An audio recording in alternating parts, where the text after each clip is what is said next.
Thanks so much for tuning in to Everything Catholic. And as always, I hope all of you are going to learn so much from this one. It's going to be one long clip on the fall of the angels, and I'm sure you're going to learn a lot from this. Listen to this. Let us go to the first moment when God revealed himself to the angels, okay? God's first revelation to creation, as far as we know, occurred when he revealed himself to Lucifer and to all the angels underneath him. You see, in heaven, there are 9 choirs of angels. At the top, of course, we have the seraphs, and these are the highest angels, of which Lucifer was the head. Now, we know that after Lucifer failed the test of loyalty to God, and therefore failed to inherit the beatific vision, God had an inferior angel defeat him, namely Saint Michael, who was an archangel.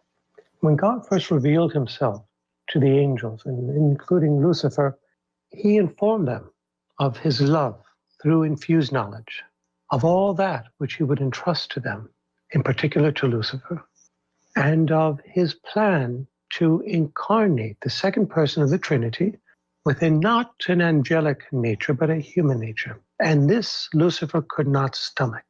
You see, Lucifer, with infused knowledge, was the most informed creature of the universe, of both the material and spiritual orders. God so loved Lucifer that he gave him the name of morning shining star. And to Lucifer, according to the writings of Papias, who was a listener to St. John the Apostle and an instructor to St. Irenaeus, God entrusted to Lucifer the entire material order. The whole cosmos was given to Lucifer. And maybe this is why in the New Testament, Jesus refers to him as, St. John refers to him as, and St. Paul refers to him, Lucifer as, the prince of this earth, the prince of the powers of the air. Somehow Lucifer has dominion over creation. Where did he get it from? If not from God's first revelation to creation in Lucifer, when he told him these things, that Lucifer would exert mastery over the cosmos. And this makes sense because when Lucifer fell, 1/3 of the stars fell with him, which suggests that Lucifer had authority and association with creation. The stars are part of creation. You know, the Bible does not say that 1/3 of the angels fell. This teaching comes from the church fathers, who properly interpreted the scriptures to indicate that when the angels fell, they were in number 1/3 of the entire heavenly court. But this fall was not limited to the angels. It impacted the stars, which are physical, shining luminaries. What is our star of our solar system? The sun. But not all stars fell. 2/3 remained intact, 1/3 fell, but 1/3 of the angels with the stars fell as well. And this perhaps explains why Lucifer was able to enter something so sacred and pristine as the unblemished Garden of Eden after he had fallen. He had authority over all creation, including Eden. Even though he fell, he retained his authority.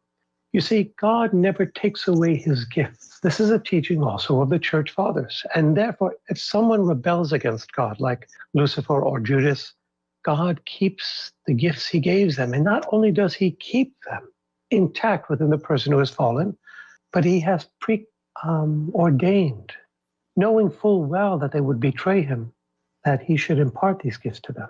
This is part of God's incomprehensible wisdom, unscrutable wisdom. We don't understand this.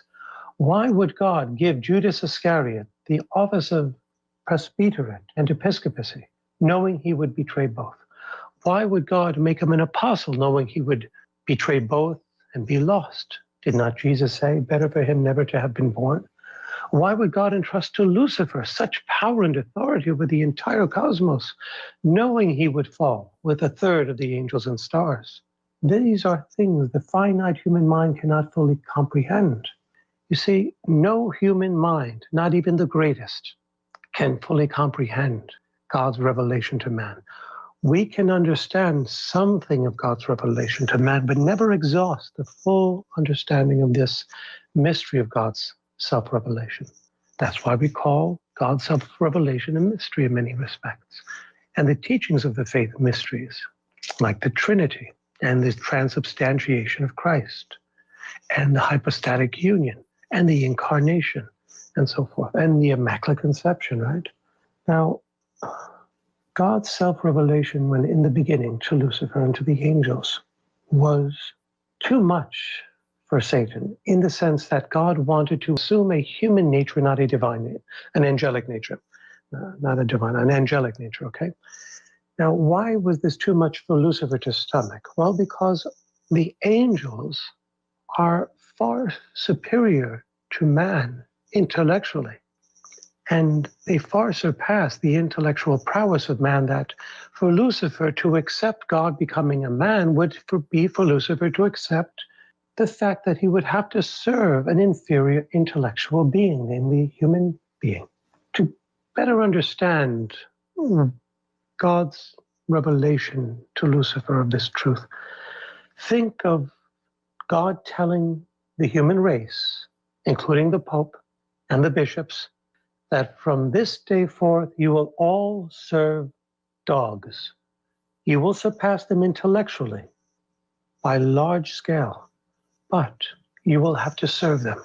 Well, I hate to say this to many people listening, but this is already the case. Just go to Los Angeles. You'll see people serving dogs all the time, carrying them in their strollers, the dogs leading them, cleaning up after the dog. I mean, who's serving who?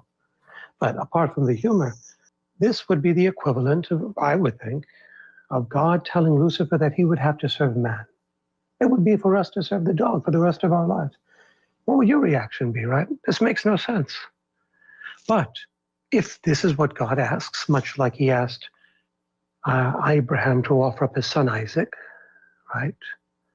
If we trust God, knowing that God is infallible, God never makes mistakes, and we don't rationally comprehend this that God asks of us, we in humility welcome it, knowing there's a bigger plan that we don't fully understand. One day, Padre Pio was asked by an atheist, an agnostic or an atheist, I think it was an agnostic actually, and the difference between the two is that an atheist doesn't believe in God, and an agnostic acknowledges that there is a God, but does not feel any personal responsibility or moral responsibility to conform to God's desires. And he asked Padre Pio, how could there be a God when the world makes no sense? There's killing, there's a genocide, there's war, there's starvation, and God just doesn't seem to care. And Padre Pio replied, the way we understand God and his interventions and revelations in human history is the same way in which a young boy understands a mother's needlework while sitting at her feet looking at the canvas from underneath. As the child looks at the canvas from below, what does he see but yarns hanging in disarrayed and confused fashion that appear to be total chaos? And he says to the mother, what are you doing? You're sitting there for hours on that rocking chair sewing and working the canvas and needlepoint, and all I see is a disarray of yarns. And she smiles and turns around the canvas, and he sees this lovely handiwork. Well, similarly, God does not show us, much like the mother does not show the child the final product of the canvas, of that needlepoint, but shows them only that which they can perceive from below. It is only in the next life that we come to the great understanding of why God permitted certain evils, why God gave certain gifts to people that would abuse them, like Lucifer and Judas, and why God allows the darnel to grow with the wheat until the day of harvesting. Humility, intellectual humility, is essential to understanding not only sacred scripture, which is couched in allegories and parables, in symbols, especially the book of Revelation and Canticle of Canticles. Lucifer rebelled because not only did he not want to serve a less endowed intellectual creature, namely humans, and by the way, the letter to the Hebrews states that we do not serve angels, angels serve us. And Paul adds that in the end, we will judge angels, therefore buttressing the truth that angels, although intellectually superior to us, are inferior in nobility to us by virtue of the incarnation of Christ in human nature. Lucifer also rebelled because God, with infused knowledge, informed him that man would be the center of creation, in particular, man's human will, which is the point of arrival of all the acts God has destined for creation. And it is for this reason that it is a human being that would be the source of all grace, namely Jesus Christ, and another human being who would be the mediatrix of all grace, namely the Blessed Virgin Mary. Human beings would be the center of creation, in particular their human will. So consider, for example, wherever you're seated or listening or standing, around you, be it a room or a park, consider all the objects within your visional scope. All those objects, consider that all that which God made throughout the cosmos, including the 200 billion galaxies, each of which contains 200 billion stars. Consider all that which is around you analogous to everything that God issued forth in creation in 5 days before creating man on the sixth. Now, on the sixth day, God introduces man to the equation of creation and makes him the center thereof. All that which existed before man for perhaps millions of years. You know, when God says in the Bible that he created, through ostensibly written in large part by Moses, the book of Genesis, that he created the earth in 6 days and rested on the seventh, created the universe in 6 days, including man, and rested on the seventh. It does not mean literal 24/7-hour cycles. Rather, they were epochs. He uses that word when creating the universe, epochs. He created the universe in 6 epochs, and an epoch is a long period of time, right? So consider that things may have pre-existed Adam by thousands, if not millions of years, including the angels. And yet, God would make him the center of creation, sort of like that parable where the workers came into the vineyard, some at 9 o'clock in the morning, some at noon, some at 3 p.m., and at 5 p.m., Jesus gives them all the same wage, and the first workers are angered because they worked longer and existed longer. And yet God gave to those who came last the same wage, right? And this is one of the reasons why Lucifer rebelled as well, because he was not going to be the center of creation, but man would be, in particular the human will of man.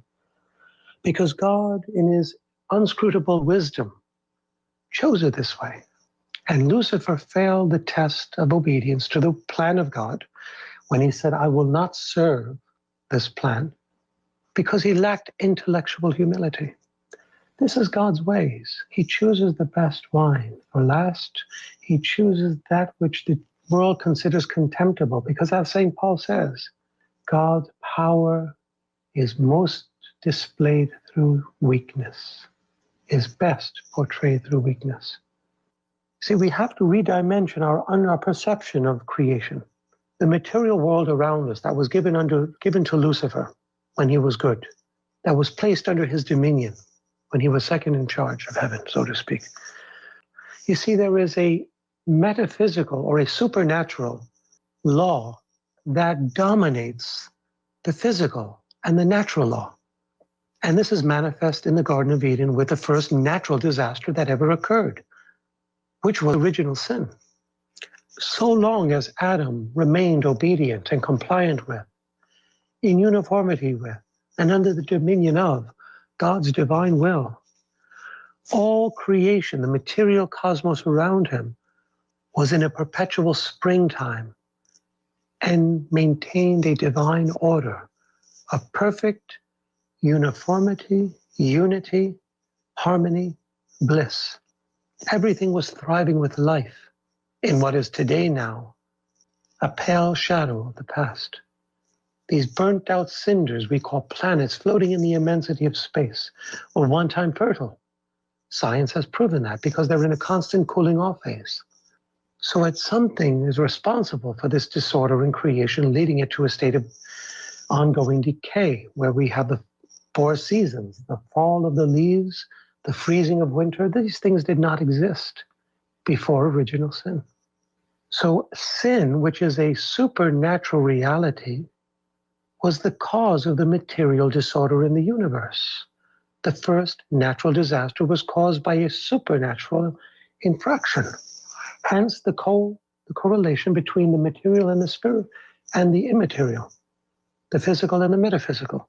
Original sin brought about natural disaster. The more man rebels against the will of God today, the more natural disasters increase. So sin and natural disasters has a cause-effect relationship, just as conformity to God's will, or grace, and creation's freedom has a cause-effect relationship. We find this in Paul's 8th chapter to the Romans, where he affirms that all creation groans with eager longing, waiting to be freed from its slavery to corruption, in expectation of the revelation of the sons of God. You are blessed to be born in this generation, however sinful. This is the most blessed generation that there ever was and that there ever will be. You may think, wait a minute. After this generation, there will be the era of peace, where God's divine will reign on earth. It will be like peace on earth. It won't be Eden. There will still be original sin and therefore still the need for the sacraments. There will still be the hierarchy and the priesthood and so forth. But sin will be mitigated because Satan will be enchained, as the book of Revelation chapter 20 articulates, and there will be this period of peace. So why wouldn't they be more blessed than we are? Because Jesus takes more delight in suffering and merit than in the lack thereof.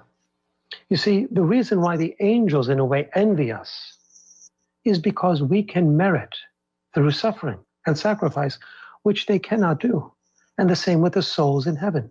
The saints in heaven cannot merit anymore. Their time is up. They cannot offer sacrifice or sufferings to obtain merit. We can. And in this sense, we are the most blessed generation there ever will be. And that will be all for the video this time, and I hope all of you have learned a lot from this video, even though it's not the usual compilation I often share with you. Now, if there is any feedback or suggestion, please don't hesitate to let me know in the comments below.